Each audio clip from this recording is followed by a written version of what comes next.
And we are live.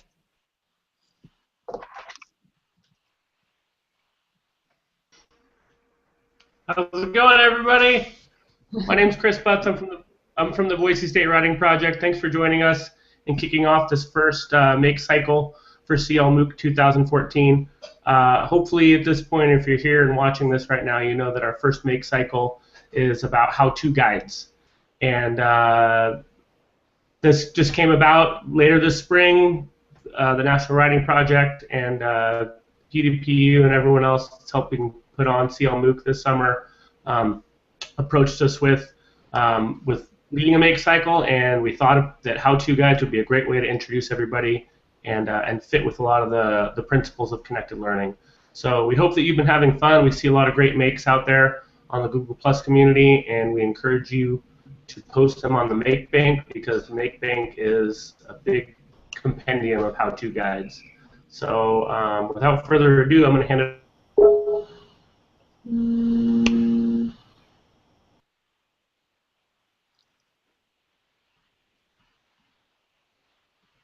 Uh-oh, Chris froze for me. Did he freeze for you guys?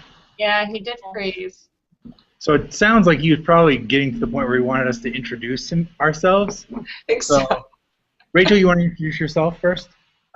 Yeah, I'm Rachel Bear. I'm also from the Boise State Writing Project, and Chris and I have been working together to put through this idea of using how-tos as an introduction, and I have become so fascinated about how-to guides over the last month or so, and I see them everywhere. So that's been really fun, and I've enjoyed seeing all the things that people are creating.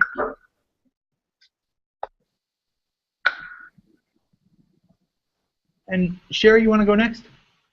Okay, Sherry Edwards. I'm a middle school language arts teacher, so my writing projects are all there, and I really appreciated the how-to guide. I thought it was a perfect way for us to introduce each other, or even just our hobbies. I mean, there's been such a variety. I've really enjoyed this. It was a great way to start our CL MOOC. And I'm Christina Cantrell from the National Writing Project. I was supposed to be in the sort of background of this video, but now I'm in the foreground because I couldn't make the little pictures show up. So hello, everybody. And this does give me a great opportunity, though, to thank the Boise State Writing Project, Chris and Rachel, for kicking us off in this wonderful how-to cycle. And also appreciate Joe, Dylan, and Sherry's coaching and support. So really excited to be here. So thanks, everybody. Yeah, and I guess that leads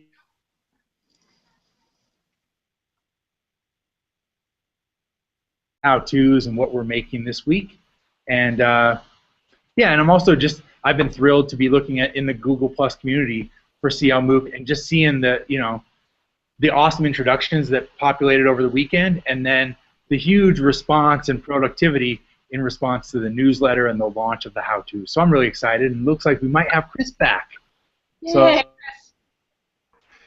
It's good to be back. That was great timing there. That we were all ready to go until I started talking. So for my how-to today, I wanted to do how to be a dad. That originated from Father's Day last weekend, and one of the big questions I've had when doing how-to guides is taking into consideration your audience, and knowing that I was going to do a make with everybody in the community. I wanted to think of everybody as my audience and what would be a make that would be meaningful for them. So I felt like Father was a pretty good place to go. It's something I'm learning how to do, and my daughter's actually with me right now, so she might be chiming in a couple times. That's Julia. She does some of the content that we're going to get to in a little bit. And so I guess that's the first question I kind of want to pose to the community is, when we're thinking about how-to guides, how does audience play a factor in what you're making and what you're deciding to share with everyone? So Sherry, Rachel, Joe, anybody that's on the chat roll, please feel free to respond with how audience plays a factor in what you're making.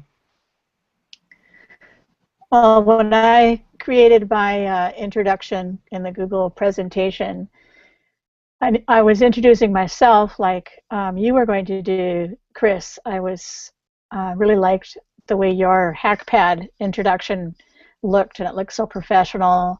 I thought, well, how can I introduce myself? And I thought of Google presentation, but in sharing my family, some of my family don't like their pictures out in the public, so I had to find an app to put little smiley faces on on all of their faces. So that was one thing. And then choosing something that I knew my family would be okay with sharing. So it's the audience is important to and also this is something for my students, you know, so that they can create a how-to about them. And so I wanted it to be student friendly as well.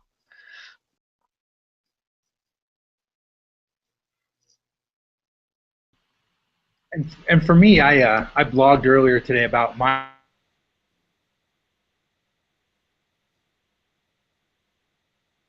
students can use Minecraft to as a space for writing, so they can maybe like ask teachers if they could use Minecraft to complete projects or written assignments, so they can incorporate the game as they want, but they don't have to, you know, they don't have to rely on the teacher to learn it and then implement it in the classroom. It's like another space to compose. So I was really thinking about, you know, do I want to create a how-to that's teaching teachers all kinds of stuff about Minecraft? I think there's a lot of that and out there, which is important. I wondered about having something where a teacher could hand what I create, like this tutorial video, to a student, so they start to think about how they can use a game to their own, you know, to their own like needs or interests in completing a project. Hey, welcome, Michael. Thanks for jumping in. Do you want to just jump in and introduce yourself, and then we're talking about how audience relates to how-to? No problem. My name is Michael Bust. I'm a 5th grade teacher at Knox Gifted Academy in Chandler, Arizona. So we're talking about audience, huh? Yes. And audience as it relates specifically to... Just as you're thinking about your how-to, right? Like, how does audience inform your how-to? I heard somebody mention, was it Sherry was mentioning, or somebody was mentioning about, you know, daughters' faces and things like that, and whether or not you feel comfortable sharing that with the world. When I was doing the how to dye your hair with Kool-Aid, it was one of those things that I didn't even think about what the audience was or who the audience was going to be. I was like, oh, it's right in the moment. I'm capturing her with pictures and video. And then the tool that I used, the ThingLink, I needed to have the video on YouTube. I couldn't just grab it from my mobile device. And then I'm like, do I really want to put this on YouTube? Do I really want to put my daughter, you know, dyeing her hair in Kool-Aid on YouTube? And I'm thinking, it's harmless, no big deal. I'll throw it on there. I think she felt a little special about it too, knowing that she was up there. That's awesome. Who else just joined us?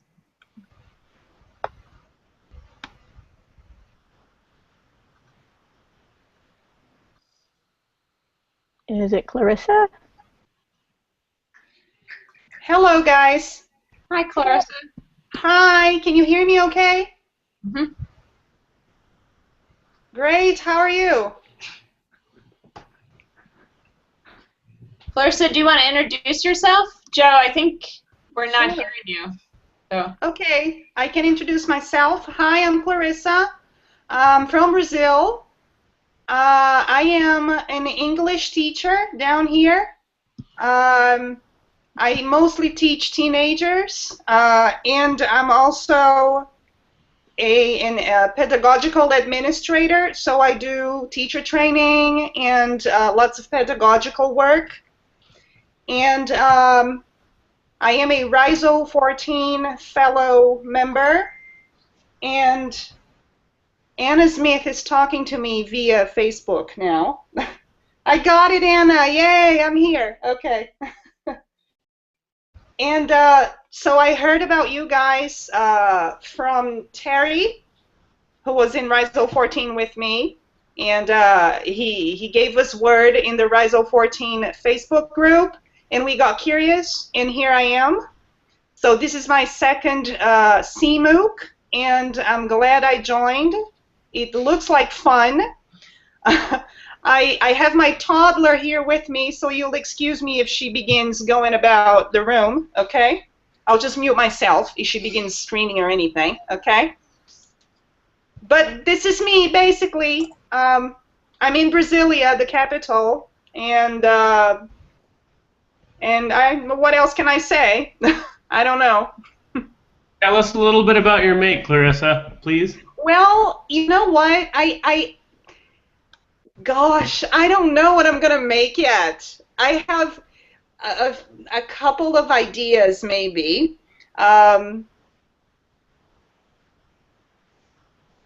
Okay, give me a little bit more time to think about this one idea, because I don't know if I know how to put it into words just yet, but I might in the next 5 minutes or so. So can you just go on, okay? Take as long as you need to take. We were All right. to prompt your thinking and see what was on your mind. Great, thanks. Thanks, Christopher. No problem. So I'll jump back in with the make with me a little bit. I'm really glad Michael was able to make it, because I decided to jump on the ThingLink bandwagon. So I'm glad he's here to help me with this how-to, because this is the first time I've ever made anything on ThingLink. And I think that's one of the great things about CLMOOC, and one of the big reasons why we decided to go with how-tos is that peer-supported and that open network part of the connected learning principles.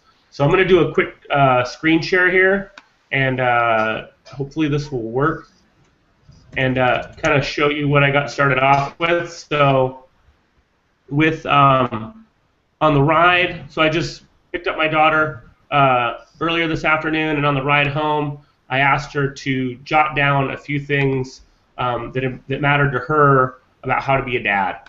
And so I put all those things in a list, and I'm going to pull that list up right now to give you an idea of what an 8-year-old girl thinks of for a dad, what a dad needs to do. Can you guys see the list now?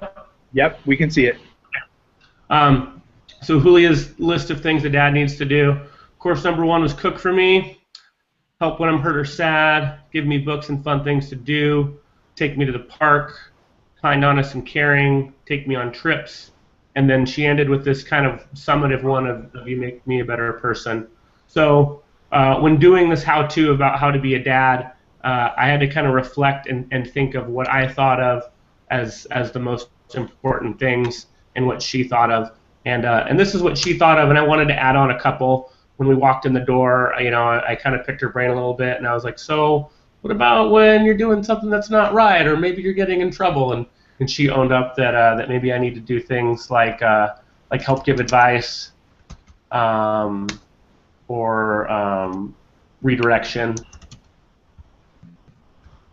as needed. And so this kind of struck me as one of those things, kind of like I was talking about earlier with audience, that when you're doing the how-to, it's a lot of the same moves as you're doing as a make, but you're also articulating a lot of the things that go into it. And so with my ThingLink account, I really like that you help me be a better person, and so that's what I decided to title it. And then this is a picture of her from her kindergarten graduation, and I'm going to save it right now. And what I actually had her do originally is, while I was at work today, when I was on break, is I uploaded a whole ton of images for her to pick from. And I said, out of all of these images, which one do you think is the best one about that? And she felt like kindergarten graduation was the best. But I really hear what Sherry was saying about taking into considering audience, because there's one up here of me working as an elementary school teacher on a field trip, and I had to get in there and do some cropping and stuff like that, because I didn't want kids on there that maybe didn't want to be on this page or shared with everybody. So I definitely had to take that into mind. So I was really excited about getting on there and using my make, and then adding all these images to it. and then I went to go add images and tags to this main image and realized that I couldn't use the images that I already uploaded. I needed to upload them to Flickr. And I got that from this helpful how-to from ThingLink. So that's been a big takeaway for me, is that doing these how-tos can kind of turn into a cycle of more how-tos. So that's kind of where I'm at right now. I think we're gonna look at the picture and add some tags on there, and I'm gonna try and upload at least one image to Flickr. So I just wanted to put it out there for some other people to kind of see where you're at with your makes. And I guess the question I want to lead to now is, in making something, in making one how-to, how have you come across other how-tos?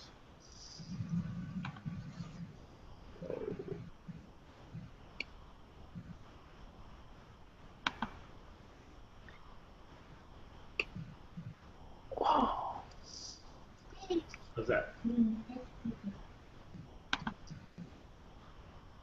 Well, I know with me, as I was thinking about the how-to that I'm sort of leading up to, is a video that incorporates Minecraft, and so I was looking through some examples today, and I was noticing, like, when youth make those videos, so often there is an awareness of audience, to where they'll even put like little pop-ups in about, subscribe to my channel, or give me feedback in the comments, and then I'll respond to your comments, etc. And there was also kind of like, what I was noticing was they were referencing past tutorials that they created, and also asking for their audience to ask for what they need next. So I'm interested in that, in terms of like the way youth engage online, that they are aware of that audience and they actually solicit the audience to participate in their process. And then for me, it's, I do want what I make to have value, so I'm interested in the feedback I'll get once I produce it. And I think that, that's one gauge of how well I do with audiences. If the audience gives me a little feedback, then maybe that feedback suggests what I should make next.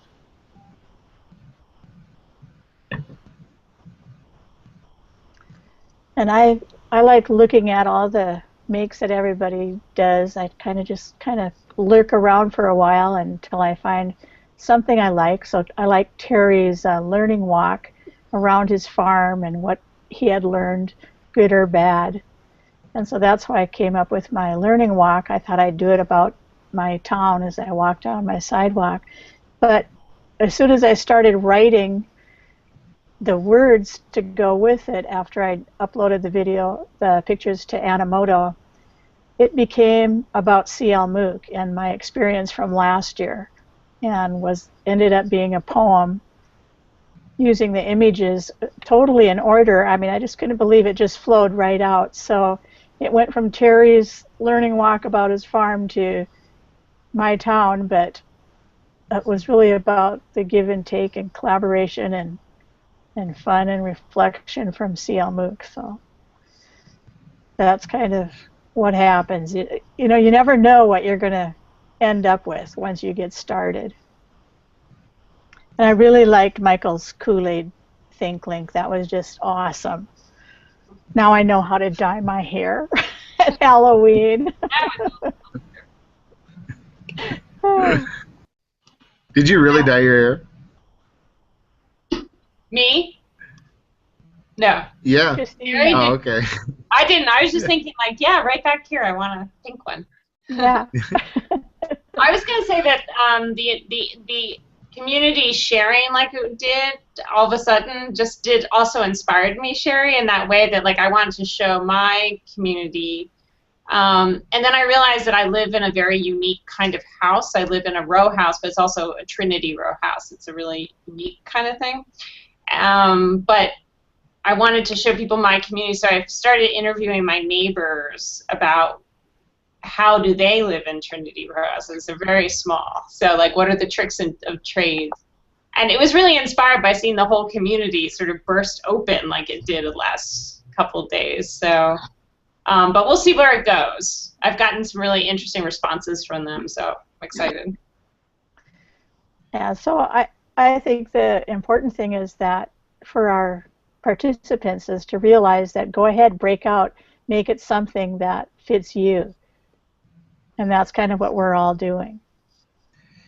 And to go along with what Sherry just said is, what may seem like it doesn't fit at the time, you can start rationalizing and justifying based on what you see other people do, and then things start to make more sense. So, for example, when it was the how to and the how to be me idea, I was like, I'm struggling. I have like no idea how to do this. And then all of a sudden, here's my daughter who's doing something completely on her own, unsolicited. I'm like, all right, I got to capture it. And it's interesting, as I was typing the description for the Make Bank, I started typing up the descriptions of how to dye your hair, and I thought, well, no, that's really about how to use ThingLink. And then as I'm typing it, it really got to be, I mean, I could go back and edit the title and say, how to be a dad. It really was one of those those moments as a parent that you kind of go, okay, I'm here to support you. It's not a big deal. I'm here, asking you questions, having you clarify why you're doing it, sharing it with the world, and that's really an important piece for me this week. Is this? Here's an opportunity for all of us to be able to introduce ourselves in unique ways, and we're going to try some of the same tools that people are using, whether they're avatars or the ThingLink. I mean, I think that's probably going to start blowing up, but it's just giving it a try, and then when you're done with it, there's the reflection piece of, oh, so this is what it really means to me, especially when people start adding their own comments onto things. Yeah, I think that's really been interesting for Chris and me to watch, because we thought, that people might go with just standard introductions or maybe something like how to be an English teacher, but it's been really cool to see how people, and we did talk about this initially, how great it is to identify something that you know how to do and then share that with other people, and simply the act of picking something that you know how to do and then explaining it shows something about who you are. So really, it doesn't matter, what you pick, because that selection and the process is so powerful. Yeah, one thing I want to build on that a little bit is, I think it's awesome that folks are using how-tos as a means to introduce themselves. And I also think that in this community, like, as the participant response kind of blows up, and the idea that these CMOOCs, we're really supposed to be learning from the network interactions of the participants. No one can really keep up and respond to everything in a meaningful way, and so the idea that we're introducing each other, introducing ourselves to each other by teaching, or or even playfully, instructing one another, I think really supports the idea of how we expect to learn together over the next 5 6 weeks. And for those of us who participated last year, I mean, that was the unique way of introducing each other, or introducing ourselves, was a big part of that first cycle. So those people who had done it last year, I think there was this comfort level, even though I'd used the exact same tool, but I think there was a handful of people that said, okay, I'm in this. I don't know what make cycle number 1 is going to be, but I have a sense of what's going to happen, and let's just start going for it, and let's start posting things on the Google Plus page. And it really just snowballed with, you hearing comments from all these people who are new to CL MOOC that are, I mean, I'm just inspired by all the new things, and it's been really, I mean, what are we, 2 days into this, and my head hurts.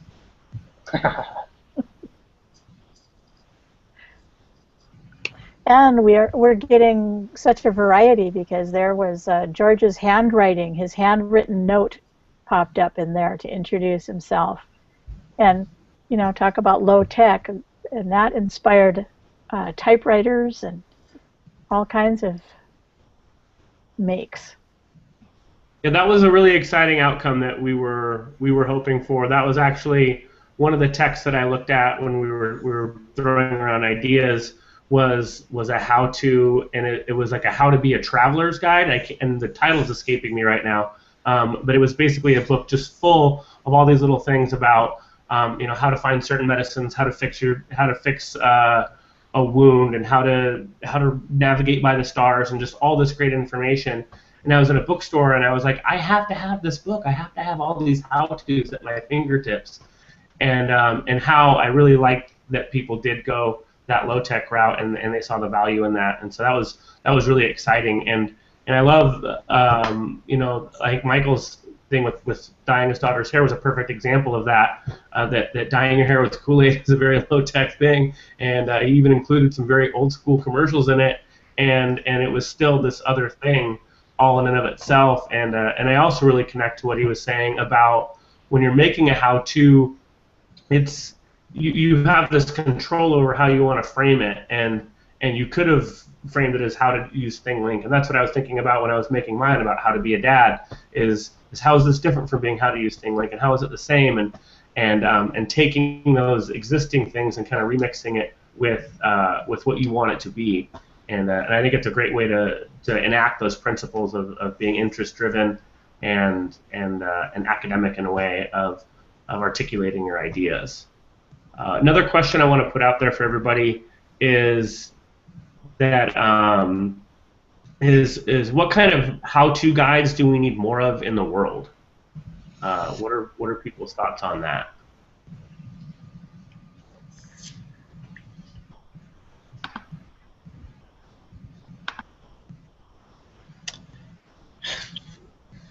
One thing that I had a really fun time doing over and over again as we were preparing for this was just starting a search with how to in Google. So I would just put how to and see what popped up. And I think we mentioned it in the newsletter. There were things like how to be happy, how to do or be anything you could ever possibly want to be. So I thought I put that in there because I thought we need more stuff like how to be happy or how to be satisfied, or I thought that was really interesting, and not like cheesy, stuff, but like really genuinely, how do we be happy?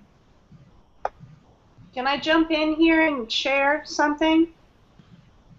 I think it has to do with your first question about what I'm thinking about making, and also what I think Rachel just said about how to be happy and stuff.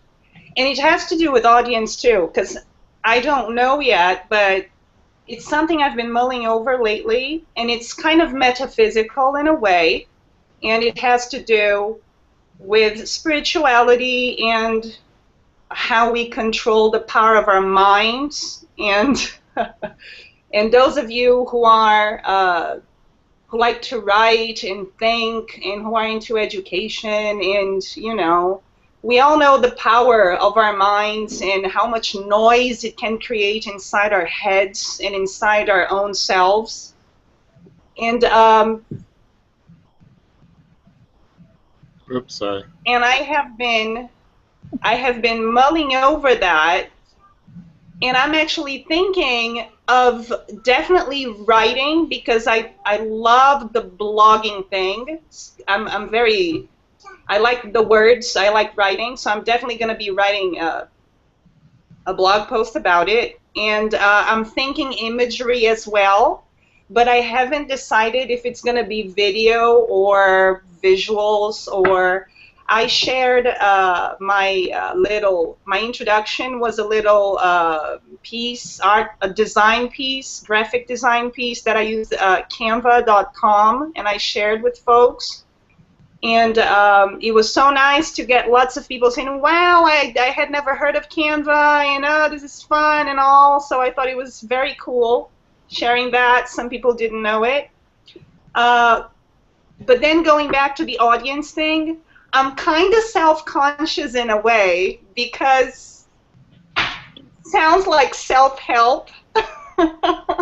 So it's like, I could be making a fool of myself, but then at the same time, it's like sharing a little bit of who I am, my inner self, and the way I think about. It's very meta.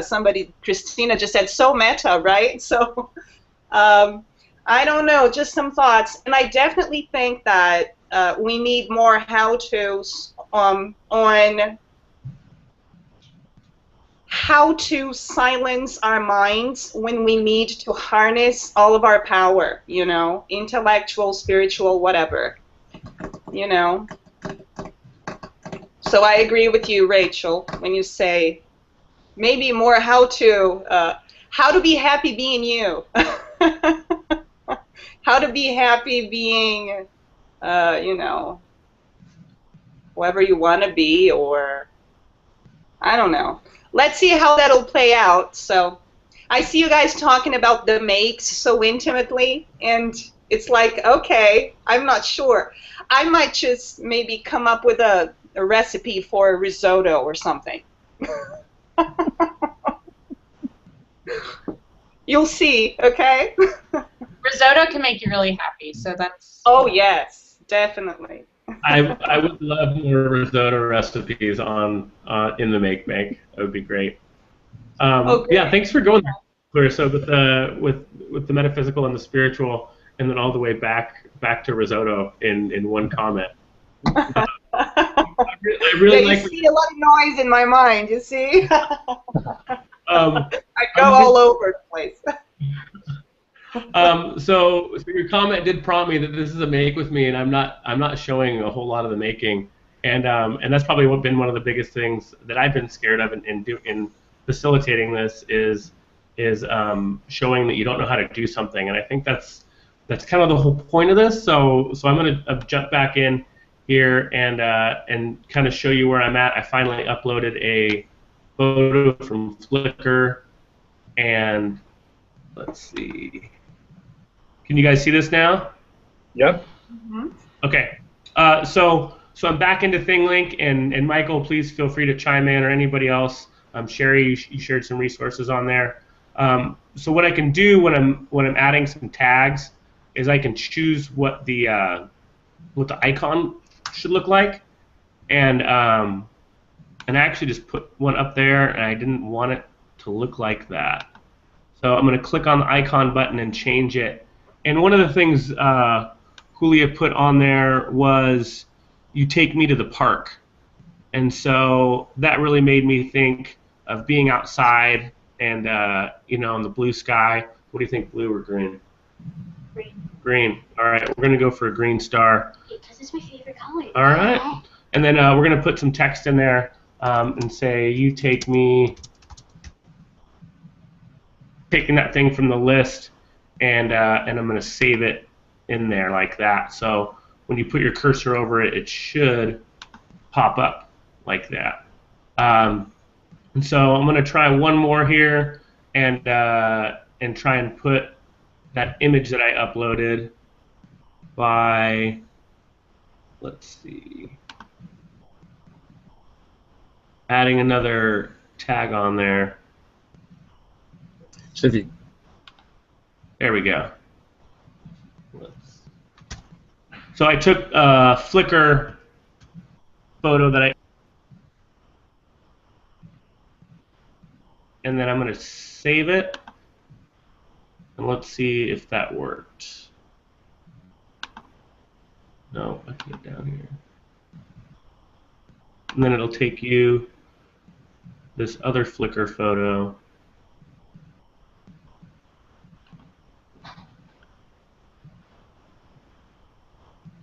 Any tips here, Michael? no, I don't know why it's not working. Okay, it might be taking a second. I just uploaded it. Do you have to save it first? Oh, yeah, I think I did. I put it up on here. This is the photo that I was trying to upload. It's little Julia when she's fresh out of the womb. But I wanted to at least add on there, you take care of me.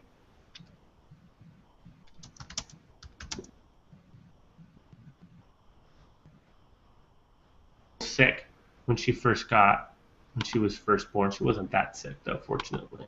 Okay. All right, so I'm gonna have to keep working on figuring out how to put the right link in there, and I'm gonna hand it back to you. I think you have to click save so we can see then it might pop up. Okay. Over on the lower right. Okay, Yeah. gotcha. All right, let's try it. Sherry, thank you. There you go. Way to go. So there's connected learning in action right there. It's all about the people that are around you helping you figure some of these things out, because I don't know how long that would have taken me on my own. Thank you very much, Sherry. You're welcome. Another interesting thing about that I noticed when I was trying to put the YouTube videos that I'd uploaded from my phone is that if you go, where it says to search content, and so I think I clicked on the YouTube icon and I started searching YouTube for the, I knew what I titled it, it wouldn't find it. So what I ended up, I was like, okay, how am I going to make this happen? Well, when you were putting in those images, it also says insert the link, like you inserted the link to that Flickr photo, and so that's how I was able to get in my own videos to that ThingLink page.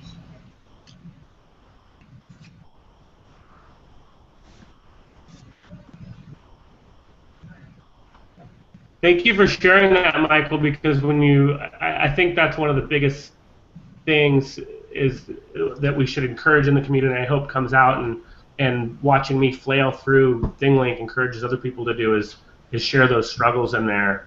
So yeah, thank you for mentioning that. No problem. Christina is adding a bunch of possible how-tos in our chat. And one is how to fail spectacularly, I like how that. to fail gracefully, how to be mindful.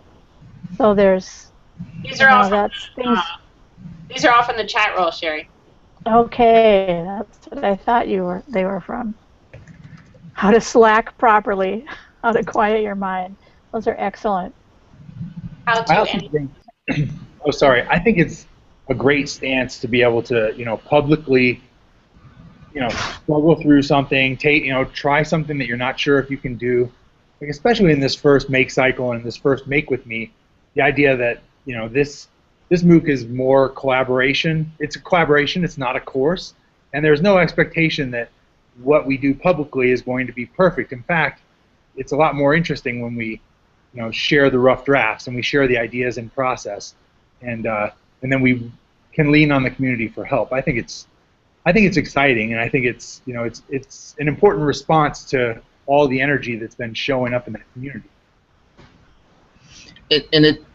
It really models what we should be doing with our students. To it doesn't matter what those students are, if they're 4 years old or 14 years old or they're adult learners. I mean they need to see the process, and they need to be a part of the process, and they need to help us fail and help us pick ourselves back up off the ground. Michael, I want to uptake on that question really quickly and put this out there for folks on the chat roll, and maybe Christina could type those in there for us, or anyone else in the discussion about what kind of how-tos. Like, I totally agree with you about us modeling those failures for how-tos for our students. What kinds of how-tos should we ask our students to make, whether they're adult learners or whatever? Any ideas on that one from anyone?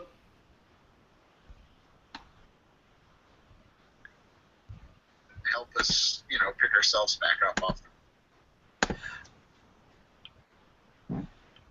You know what? I don't have a specific how-to yet, but I saw something that I commented on.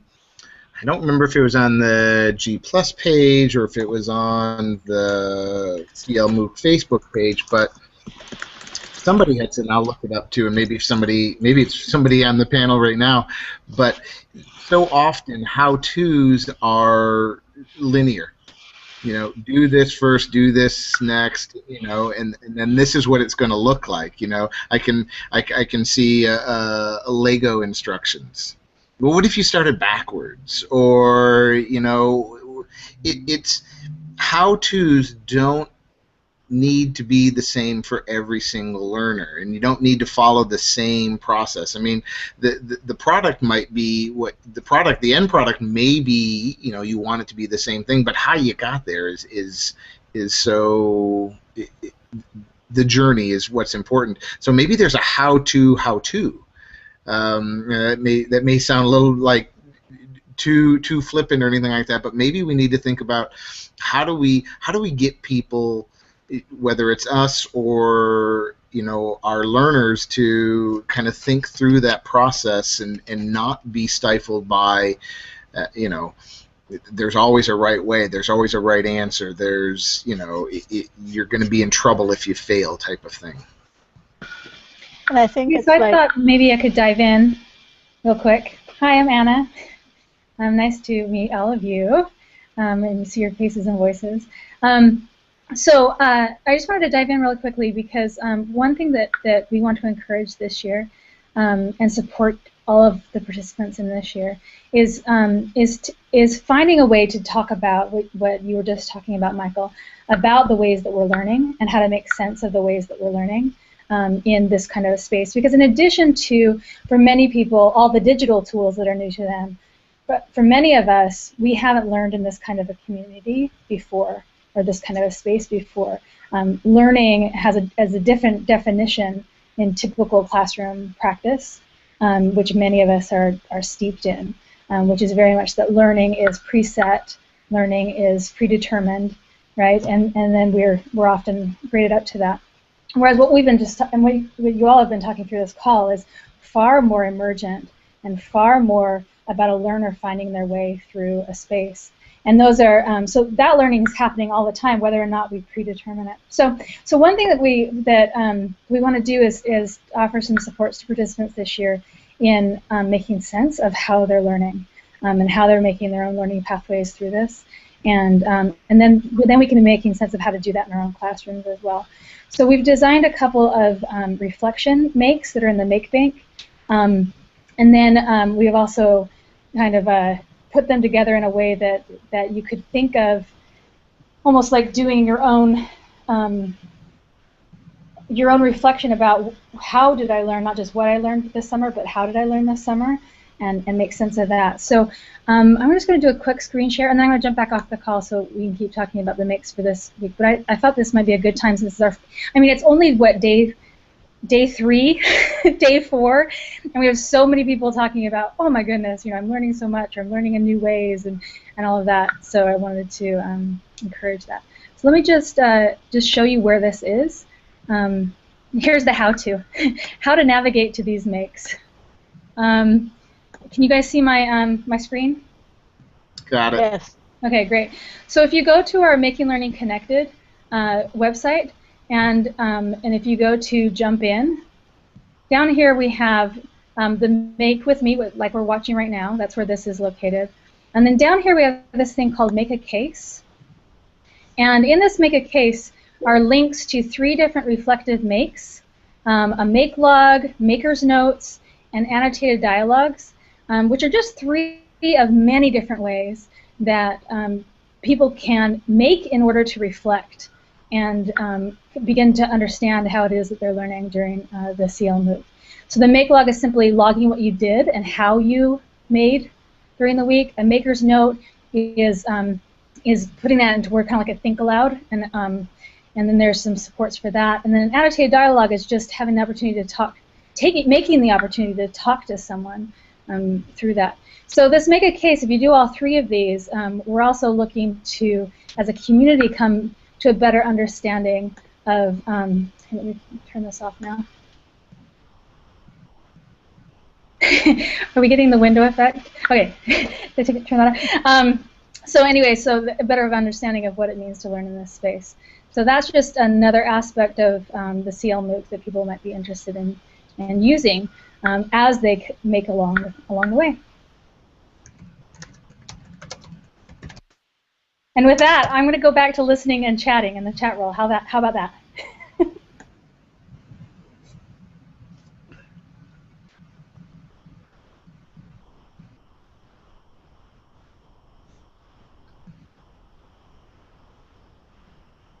So I think that, Chris, are you frozen again? Am I? My back? Good. Ooh. Yeah, I wanted to, I think with Anna talking about the Make Bank, that's actually a perfect place to hand it off to Rachel. We're going to take, and kind of what I think Joe was saying also about taking just rough drafts and being willing to put them out there. So we're actually going to take what I made so far in ThingLink and post it to the MakeBank. And I'm actually going to hang out with my dad in a couple weeks, and I want to remix that make and then resubmit it. So Rachel's going to kind of walk people through submitting to the MakeBank. And I don't know if anybody else wants to jump in before she does. Now's a good time. Well, I just wanted to say I think what we're putting forth here is how to be human and how to be willing to just be natural and make mistakes. And I think the Hangouts and the blogs and the Google Plus community and the Facebook, that all brings us all together and finding a place where we can be willing to do that. And I think that's the good thing about the Connected Learning MOOC, is that it's collaboration and it's willing to work together through a fail to make it work or find another way around it. And be accepting of that. Each of us are not perfect, and neither are our students. And I also wanted to connect to the passion idea, and someone in the chat tweeted that something they'd like to ask students how to is how to explore your own passions. And I feel like what's exciting to me is to see Michael do, obviously his passion isn't Kool-Aid and probably not hair dyeing either, but like his passion is his daughter and his daughter's interest, right? So like really being able to see people's passions through their how-tos is actually quite lovely, and I think really an important part of connected learning.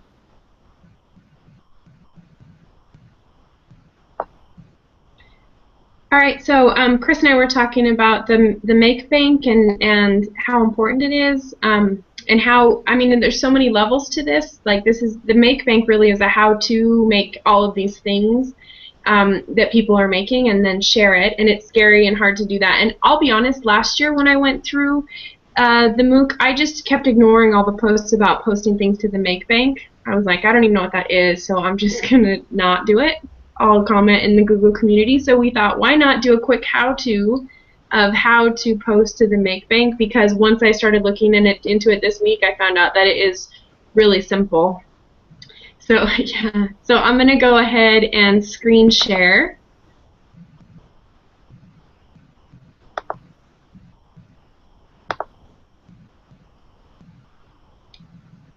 Okay, can we see it? Can you see my screen? Yep. All right, so I'm just going to go over to the MakeBank, and like I said, last year I didn't even look at this, so I think it's worth pointing out how great it is as far as how things are organized and the makes that are here, and it really makes me think about the whole idea of a how-to guide and how fascinating it is that people make these how-to guides that are written and video and all different formats, and they make them simply for the sake of sharing them with other people. So you can search for how to do pretty much anything on YouTube or on the internet, and so but people have to make those in order for us to have this place where others can access them. So I think it's good to think about the MakeBank in that way. It has this potential to be really fantastic, but people have to put stuff in there in order for other people to access. So, you can see how things are organized by the different types. And so to submit, it's really simple. You just click Submit Makes. And the page to fill out is really, not complicated. So we would want to think about the type of make and any thoughts about what type of make we might want to tag for this, for Chris's?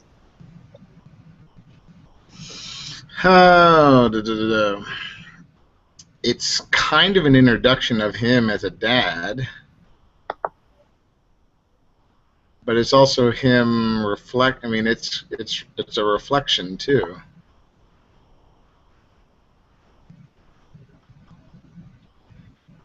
I'm going to make the case for media too. Yes. It's interactive. You have to be clicking on things to get through it. Mm-hmm. Yeah, I was thinking of there's a little bit of interactive storytelling there. I think it sort of touches on. Mm-hmm. Okay, and then do we want to call it How to Be a Dad?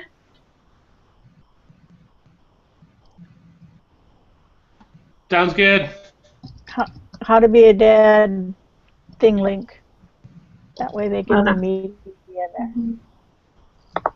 Okay, and then I was typing a description while I was watching Chris and listening to what he was saying, but it's not very good. So we're going to want to revise that later, but I'm just going to go ahead and take what I wrote for the description, where I was trying to capture everything that he was doing, and also the comments and the feedback from Michael and the suggestions. So you know, that's something that I'm not going to worry about having it perfect right now, but just to see the process. And then, you know, just we could put in tags if we want to put in your name and your email address. And then I already plugged in the URL over here, which I asked Chris to put in the chat. And Chris, what would you rate the difficulty of the assignment that you completed? I think that's really hard to say, because for me, and it being my first time, it was a lot harder. And like I said, I had some of those failures I think would happen anyway the first time. But overall, you know, when you think about it with audience and everybody in mind, especially with just 3 things on there, I'd put it as a 2. Okay, Michael, would you agree with that? Yeah, you know, if I asked, if we all asked Christopher to make a new one right now, he'd know how to do it right away. It wouldn't be that big of a deal. Then we could upload an image and choose our license options, and then do a quick spam protection, and then add it. Now I'm not going to add it right now because I think we need to, you know, we'll need to make some changes, and that was pretty quick as far as how to go through it. But you can see, you know, once you've created something, it really is pretty simple to add it to the Make Bank, and really valuable to provide that for other people. So I think, and I keep seeing people getting comments that say, hey, you should add this to the Make Bank, but I know it's hard to take that step and go ahead and actually add it in there. So just want to make a plug for that. And also, I've become a huge fan of screen sharing using Screencast or other options, and that's really kind of what we just did. And I think that's, you know, that's even in itself a form of how-to, giving visuals and an explanation over the top.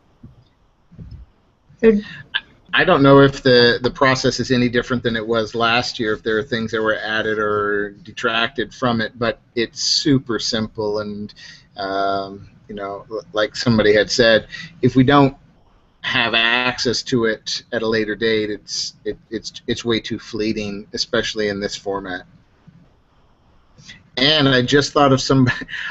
I'm not volunteering myself, but I think we need a how-to of Creative Commons and how to differentiate between all the different levels, because that just drives me absolutely insane to try to figure out what they are and what they mean.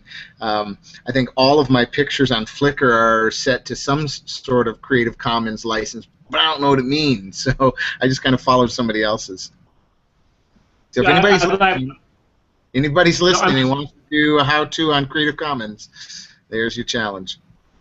I'm really glad you brought that up, Michael, because I think that I definitely welcome challenges from other people to bring that in, and we also encourage people to bring in some of those how-tos that just were really effective for them. And so I know when I go back and revise my thing on ThingLink, Sherry posted some stuff in our chat that I'd love to look at and share out there, and the same thing goes for you if anybody's used something from Creative Commons to put it on there. I know when I posted my make last night about how to enjoy Boise, I tried to plug Mozilla because I feel like their teaching kits are really invaluable how-tos. And I just want to comment really quickly on the Make Bank. I submitted one make last year as an infographic, and it was, at least for me, it was like a rush. It was super exciting, and I put a ridiculous amount of work into it. I remember I was working with Rachel at a conference or something, and I think a solid half day I didn't do anything I was supposed to because I was totally into tweaking and fine-tuning that make. And so I think while we welcome the fails, something about putting it out there also pushes us to kind of spend that extra 10 minutes on it to make it better. And one last thing I want to say is bringing it back to Anna's comment about reflection, is I think that's kind of where CL MOOC diverges from some of those other how-tos that are out there, is when we ask people to do how-tos, to step back and consider the learning process that went along with it, and to name those things and those processes.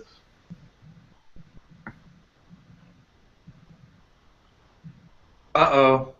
He froze for me. I bet he froze for everyone else. Which He keeps freezing at critical moments. No.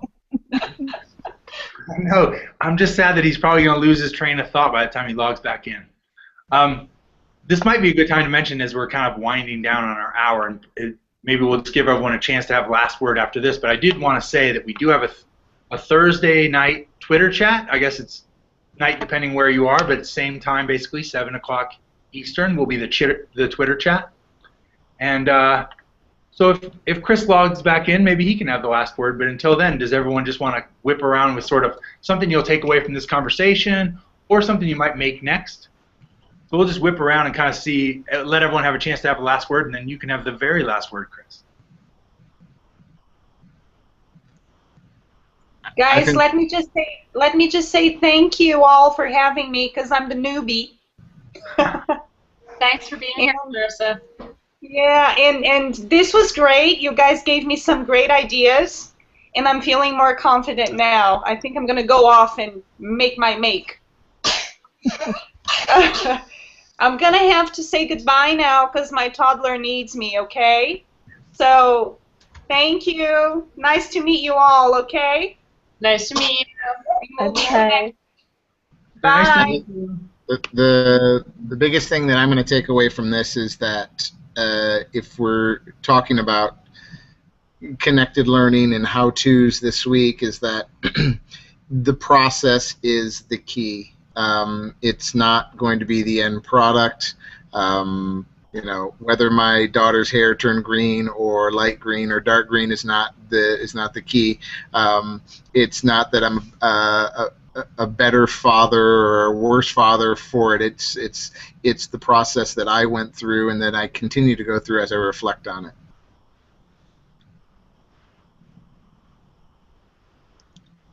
Yes, I agree. It's reflecting on our journeys, and soon throughout the CL MOOC you'll find each other hacking each other's makes, and so that's another thing that's going to be coming up.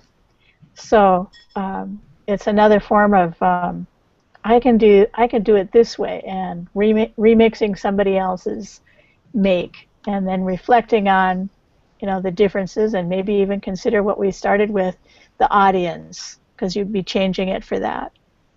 Yeah. I'm going to take away that moment where Michael asked for, I'd really like someone to make something about Creative Commons because it's actually really challenging for me. And someone in the chat roll said, oh, I can make one. So I feel like that's a really powerful thing about this kind of space and this kind of community that we're creating, that they're actually, we don't all have to create our own how-tos. We can actually ask the community, does anybody know about this? Was that anybody's passion? So I'm going to take that away. Thank you. I'm really interested in the idea of a how-to guide not having to be step-by-step in chronological order. And so I'm really thinking about that possibility, especially for work with students. And I'm going to go see what I can find, because I really want to find something like that that breaks kind of the traditional organization of a how-to guide.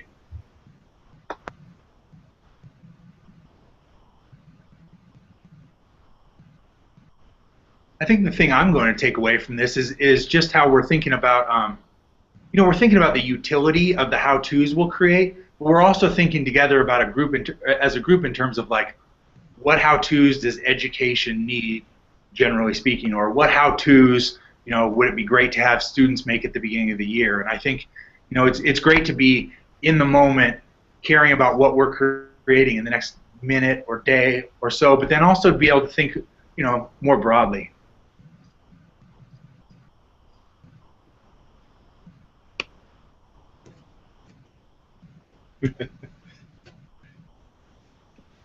And then I also would like to add, because I'm being prompted in the chat to mention that the Twitter chat on Thursday, we will be trying to push folks to think about how the makes we're doing relate to connected learning principles. So another plug for the Twitter chat. So was that everybody? I apologize. Was that everyone whipping around saying the last thing? Get last words, because he came back. Oh, yeah, Chris. Last words. You get to at the very least say goodnight. A last word is a challenge for everyone. Is the reverse how-to, and this goes to Michael's challenge and what Christina was talking about of asking people to do how-tos. But I'd love to see one just full of questions of how do I do this, how do I do that, how do I do that, and put it out there. But that's all I have to say, and thank you very much, everyone, for joining us. And thanks to Joe and Christina for helping us facilitate. Good night, everyone. Good night. Good night, everyone. Great job. Good night. Thank you. See you in the MOOC. Thank you. And the MOOC. Bye.